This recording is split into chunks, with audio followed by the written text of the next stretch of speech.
Donc pour rendre cette articulation phénomène, concept, théorie un tout petit peu pratique ou un petit peu moins abstraite à ce stade-là, je vous donne un exemple qui n'est pas un exemple parfait, mais qui est une illustration, qui était un mémoire de Morgan, donc il a un mémoire en 2015-2016 de mémoire sur le secteur de l'hôtellerie.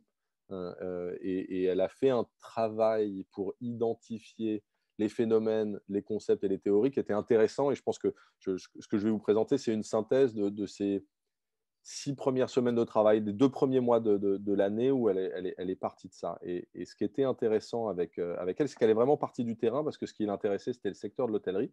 Et je lui ai demandé, mais alors, c'est quoi les problèmes? Qu'est-ce qui se passe dans le secteur de l'hôtellerie? Et donc, elle est allée discuter avec des gens dans l'hôtellerie et elle a ramené des témoignages. Et un des problèmes, c'est qu'en fait, il y a des gens qui arrivent, qui ont des compétences, qui arrivent, qui restent 1 jour, 2 jours, 3 jours, puis des fois, ils ne se pointent pas le troisième soir parce que pour ceux qui ont des compétences et des diplômes, il y a du boulot. Donc, en fait, ils mettent en concurrence.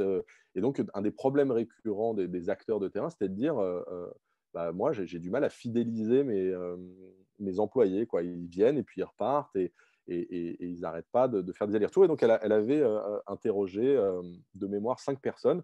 Et sur les 5, il y en avait 4 qui disaient ça, mais pas exactement la même chose, hein. Il y en avait un qui disait, moi, au bout de 3 jours, ils ne reviennent pas. Puis il y en avait un autre qui avait un problème où il y avait des démissions, que c'était plus formel. Mais elle a identifié derrière ces témoignages un peu différents un motif récurrent en disant, bah, il se passe quelque chose qui est intéressant. Et donc, l'étape d'après, je lui ai dit, faut mettre des mots sur ça. Qu'est-ce que vous pourriez dire? Et donc, elle est allée un peu replonger dans ses cours et elle l'a formulé en termes de turnover, hein, donc de rotation du personnel, des problèmes d'implication du personnel et des problèmes d'insatisfaction. Pourquoi les gens repartent? Bah, parce ils sont insatisfaits.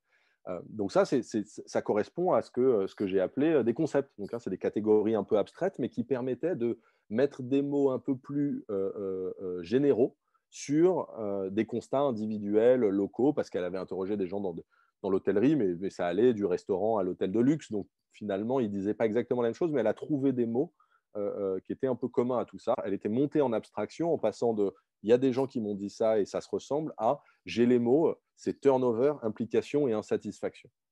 Et donc, l'étape d'après, je lui ai dit, bah, maintenant que vous avez les mots qui viennent un peu de ses cours, un peu de sa formation, je lui ai dit, bah, maintenant, il faut trouver la théorie qui est derrière. C'est-à-dire, est-ce qu'il y a des gens qui ont produit des théories qui permettent d'articuler ça?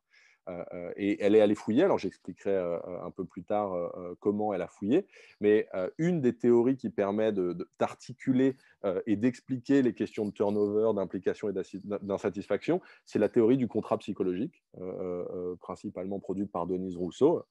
Et à l'intérieur de la théorie du contrat psychologique, pour expliquer pourquoi il y a du turnover et pourquoi les gens sont insatisfaits et pourquoi est-ce qu'ils partent et pourquoi est-ce qu'ils ne s'impliquent pas, il y a la question de la violation et de la rupture du contrat psychologique, en l'occurrence pour elle dans le secteur de l'hôtellerie. Donc, en faisant ce cheminement, et je reviendrai tout à l'heure sur comment elle a fait ce cheminement, mais elle est partie de témoignages de gens du terrain, parce que c'est ça qui l'intéressait comme industrie. Elle est montée un peu en abstraction en trouvant les mots pour exprimer de manière plus générale ce qui avait été ressenti, et en retournant dans les manuels et dans ses cours, elle a trouvé une théorie qui permettait d'articuler ces différents concepts ensemble pour essayer d'expliquer les choses.